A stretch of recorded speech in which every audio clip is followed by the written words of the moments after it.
the Unsung Heroes of Wellesley.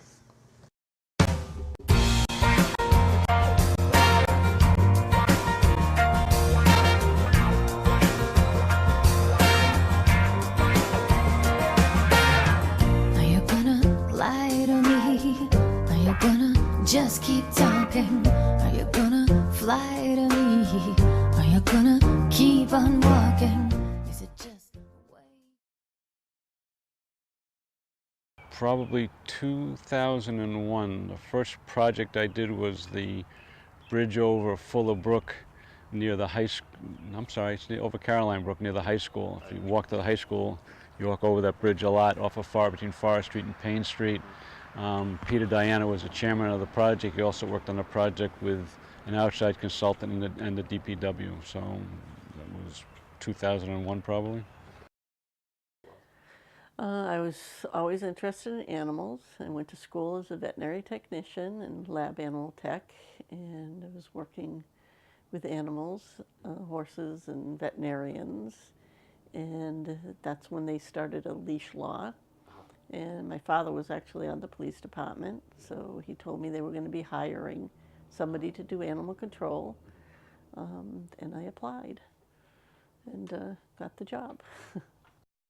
I started out at public service in New Hampshire when I got out of school in the customer service area. Moved around. I spent 17 years with public service in New Hampshire. Went through district operations as a district manager, which is similar, very similar to what the Wellesley Light Plant manager would do without some of the responsibilities. From there, we were looking at trying to build Seabrook Station, and it became very difficult financially for us to survive. So I was transferred back to the home office in Manchester, New Hampshire, and was the assistant treasurer in charge of financing, accounts payable, shareholder relations. We merged with Northeast Utilities, and I was transferred to Hartford, which is not where I wanted to do.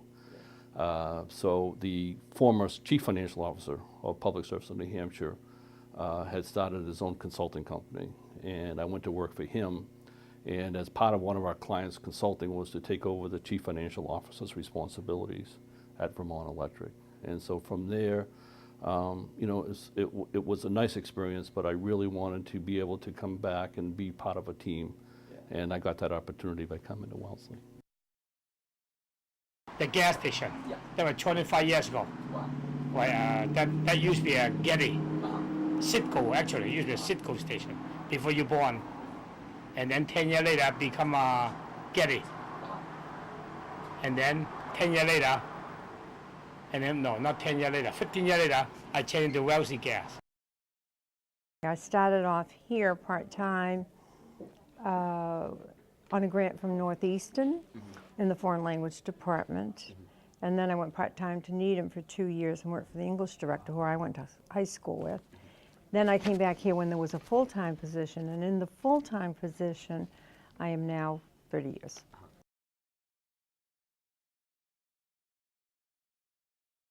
Have a lot of interactions with people, a lot of education goes on. So some people think about animal control and it's all about the animals, but it's 99% the people, dealing with the people, trying to explain if there's an issue with their dog, how they can resolve it.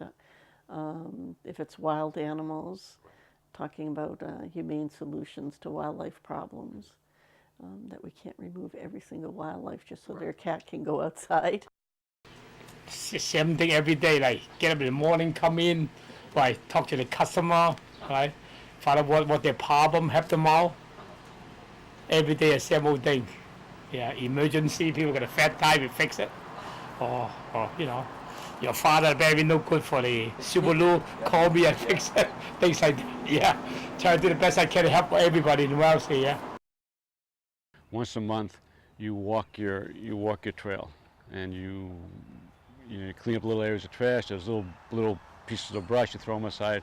If there's big trees come down, I'm also the DPW liaison, so I get calls and say there's a big blowdown on the Esker. I take a look at it. Needs to call the DPW, say, hey, there's a big blowdown on the Esker Trail. Can you help me take care of it? And then the DPW takes care of it. We also lead walks. So we did 4 walks in the spring, 4 walks in the fall. We just had our first spring walk down in the Lower Falls section over the new bridge, the new railroad bridge in Lower Falls, built under the Accelerated Bridge program. We had 23 people. Beautiful Saturday morning, nice walk. So we do that. But day to day, you know, you have map houses. The map house right here, so I've probably got 2 or 3 map houses. You make sure the map houses are full. But if you bump into people, you talk to them. I was walking back from our trails walk, and 3 women happened to be following me, and they said, "Where does this trail go?" I said, "Well, it goes up to, along the river, goes up to the Sudbury Opera. Let me give you a map." I had some maps in the car. I gave them maps in the car. Oh, so many people. I mean, and so many kids and everything, you know, and all interesting, all different. So, you know, and it's all enjoyable. The one thing I can say with no hesitation is that the residents of Wellesley are probably the nicest that I've dealt with in a career that's unfortunately now winding down after 40 years. A lot of people will come up to me and thank me for having helped them years ago in the past. And others come up and say, "I still have the cat I adopted from you 18 years ago," which is amazing. It's got to feel good to get that kind of feedback. And then a lot of kids, now adults, will say, "Oh, I remember you came to my classroom and we were in 5th grade or something." So it's good. And I've also had people who've moved out of the area who are having an animal issue, and they couldn't find the answer or solution in the Maine or Michigan, and they've called long distance back here, and they said, "You helped me with an animal when I was in Wellesley," and I'm just amazed that they're calling long distance, and I'm able to give them some advice. I think they do appreciate it. So many, you know, because you're running into them all the time when you're going into the local stores and things like that. They're always friendly, they're always genuine, you know, and I really think they do appreciate it, yes. Yeah, everybody know me, yeah. I've been there long enough, and you do good job. You give good service. You don't overcharge people. You're honest. That's very important. Then you're good. Whatever you do, anything you like, you do the thing you like. Follow your dream. Yeah, do the good job, good service. Number 1, honest. Don't lie to people. You always get there. Service.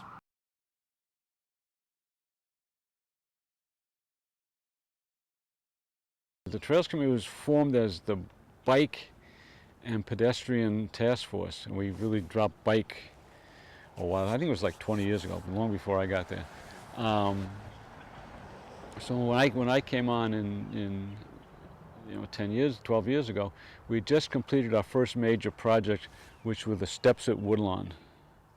So Woodlawn, you know, the crosstown goes down, if you're heading east, goes down Washington Street, takes a left on Woodlawn, and goes down into the aqueduct. The aqueduct actually runs through the DPW property, and you wouldn't want to run a trail through there because they have trucks. So it's a very steep hill, and we built steps down there. That was our first major project, and the second major project was the bridge at over Caroline Brook.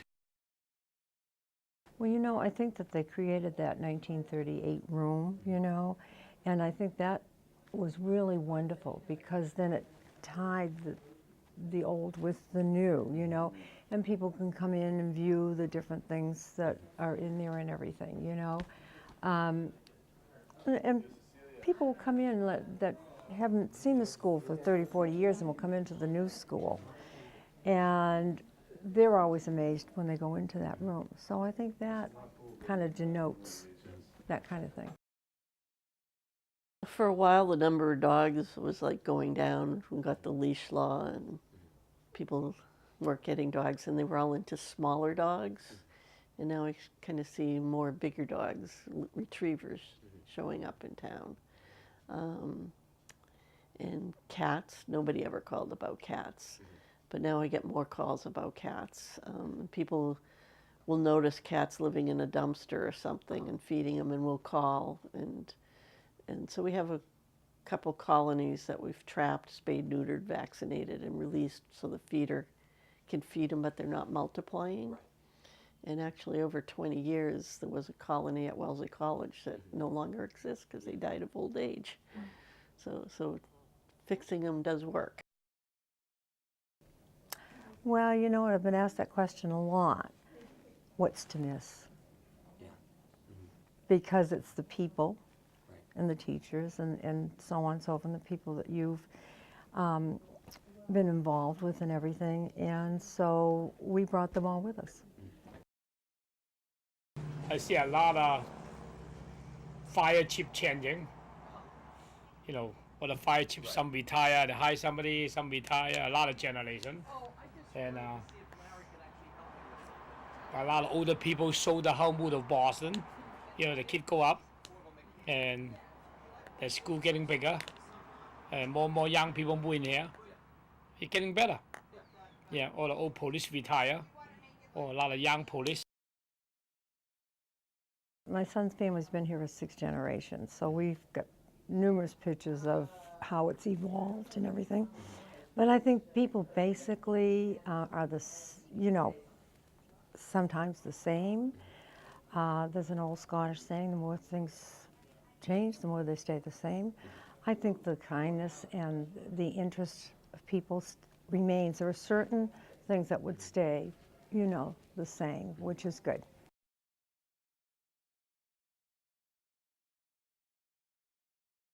Wellesley is a very, you know, great town to live in. It's an expensive town to live in. The property taxes, although my friend Hans Larson thinks it's not, you know, he looks at towns, but it's, you know, it's you get a lot, you pay a lot. I think. I think it's pretty much worthwhile. You get a good school system. You know, your kids get to go to good schools, and there's a lot to do. I think. You know, the seniors might not agree, but I think we try to take care of all the residents of Wellesley. And you know, if you guys, you're not talking to anybody really old. Right now, there's as many people 60 years and older as there are kids in school. So that's why I look at the senior center, and I think Wellesley is a fine place to live. You know, great transportation, close to Boston, great colleges. Good town to live, with the safety. Yeah, we are the safety town in Massachusetts, I think. You know, kids basically are very, very honest. They will tell you straight out, you know, which is refreshing. Because I think that if people don't work in this environment, they don't realize, you know, the interactions and the things that go on. But they basically are very, very honest, and they tell you right up front about everything, you know. The other thing that we do that really puts us on the map and puts the whole town of Wellesley on the map, quite honestly, is we do the voluntary renewable program, which is just the greatest reflection on Wellesley there can possibly be. 11.5% of our customers participate, and they pay a 4-cent premium per kilowatt hour in the purchase of voluntary renewable energy. And that's what we provide through Spruce Mountain. To put it in perspective is our 11.4%, or 1 of every 10 of our customers participate. There's only 2 municipalities in the United States as a percentage that have a greater participation, Palo Alto, California, and Portland, Oregon. It's just a tremendous reflection of the town. The other thing is that we are the only city or town in Massachusetts that are recognized by the Environmental Protection Agency as a green power community. And there's different criteria for that. You have to have 3% of your total energy purchased on voluntary renewable. And there's only one other in New England, in Connecticut. So there's, when we received that designation back a little bit over a year and a half ago, we were the 33rd town or city in the United States to receive that award. And that's just a huge honor for the entire town. Wellesley, if you go to regional planning organizations, the Wellesley Trail System is held up as a model of how to put a trails network together in a suburban town, because Wellesley's built up. It's not Weston, it's not Dover, it's not Newton either. I think people in Wellesley are really nice. They're very good, you know, good community. People's nice. Yeah. They appreciate what you've done for them. You know, you get them service, they happy. They're good people. Everything's good.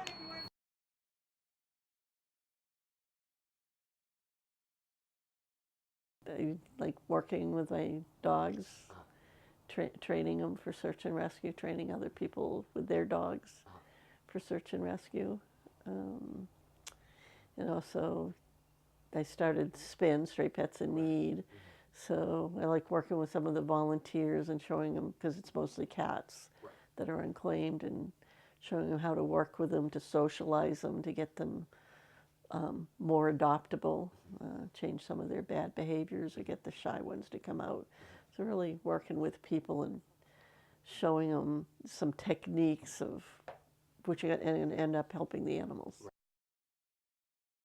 I don't have any other hobbies. This is it. I tried golfing. It takes too much time. You know, it takes me away from work. I do enjoy this. Working has become my hobby. Well, when I'm not working, I usually either taking care of my grandson, who's almost 4, or I like going out to breakfast. You know, I'm always busy. And I think that you find that if a person has a busy life to begin with, they're always busy. When not working, gotta do yard work, everything for my wife, and you know, some homework, a lot of stuff to do. Yeah, but always working anyway. I got one day off, Sunday. Yeah. I'm retired. Come on, I'm almost 60. I'll be 66 next month. Come on, you know, when I don't work. You know, I ride a bike a lot. I play tennis. I go for walks. I ride a bike. Wellesley is a terrible place to ride a bike. You know, it's just too congested. You want to ride a bike? We actually rode in Weston this morning. We're Dover, Sherburne. They're great for bike riding. Wellesley is awful. You know, if you need some more sidewalks in town, you know, just not a lot more, but if we need some more in key places. So I actually try to help the DPW. You know, I suggested to them where we should put sidewalks. But you know, we walk. You know, we work here. So I go grocery shopping. Somebody's got to go shop for groceries. You know, as soon as I leave you guys, I'm going to Trader Joe's. You know, so. But you know, retired guys, you know, get to go to Home Depot at 10 o'clock on a Tuesday when there's nobody there. But you just, you know. I play tennis, I ride, I walk, I cross-country ski in the winter. Anything is possible, which is always true. You know, age, I can remember being in college and one of my professors saying to me, and of course I was only 18 at the time, and she said, the oldest person I ever met was 25 years old. Think about that. Right. And that sort of stuck with me all my life. You know, a lot of times you do not get old. Right. Maybe a chronological sequence, but somebody can be old when they're young. You know what I mean? Yeah. And of course, too, here in this environment, kids keep you young. Right, exactly. You know, because they're ongoing and they kind of bring you with them, you know, so that's probably why I've lasted so long. Work a few more years and retire. Yeah. Hopefully somebody will take over. Yeah. Is there something special you want to do when you retire? No, just relax, go fishing. Somewhere no snow. Maybe move to California, I don't know. Taking my new motorhome on a trip with my animals inside. So I'll be going down in the fall to Appomattox, Virginia to train with a bloodhound group down there. So that'll be like 10 days. So lots of bloodhound trailing.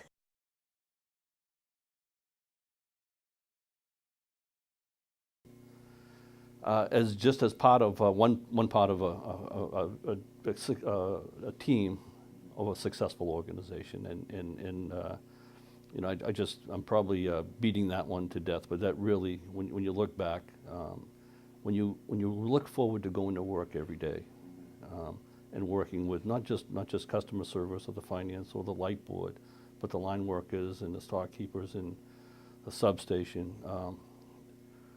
You actually see people, and when you see them, it brings a smile to your face. It really makes it, you know, an enjoyable experience. So, you know, I'd like to be remembered as being part of that team. That you know, when people see me, you know, sometimes they smile. That I helped people. So, and I think, too, some of the things I do, like people think it's animals, but it's like I had a number of cases where somebody's cat isn't vaccinated, so I have to find them. I send letters, your cat, dog, ferret needs to be vaccinated, or you get a fine. And then I send them a fine, and then I'll hear from somebody, and there'll be a senior citizen who doesn't drive or physically can't pick the cat up to take to the vet. And so I'll make arrangements to somebody to help them, or I'll go over. And if they make the appointment, I'll drive the cat to the vet and bring it back to them. But in those interactions with these people, I sometimes see other issues that they need. So we can see a senior in need of services and get some other resources there that they may not even know exists or be concerned about asking for. So I go in with the animal and end up helping the person. Then I've been able to be here and just, you know, I think sometimes, as with your class, I have you from the time you're freshmen until you're seniors, and I've been able to watch you bloom and grow. That's probably the most fascinating thing, to see students evolve and mature, you know, and that to me has been so exciting. I think that, you know, I've contributed a lot to the town. I've been on been a town meeting member for probably 10 years. I've been on 1, 2, 3, 4 ad hoc committees, you know, looking at different aspects of the town government. I've made a lot of friends in town, and I think I work well with all town departments and, you know, a lot of people in town. So I come here, I got $10 in my pocket. I got to figure out how to make money. Do it all yourself? Yeah, that's all I got to do. Yeah, gotta go work part time. I do 2 jobs at a time, 1 job, you know. So save money, get an opportunity, and you got money to buy it. You know, I can't think of any. You know, and I think that's, you know, that's clear. I've spent 18 years here with plenty of opportunities to move on to different areas, and I just really love working in Wellesley. Gonna be so sweet. I'm gonna give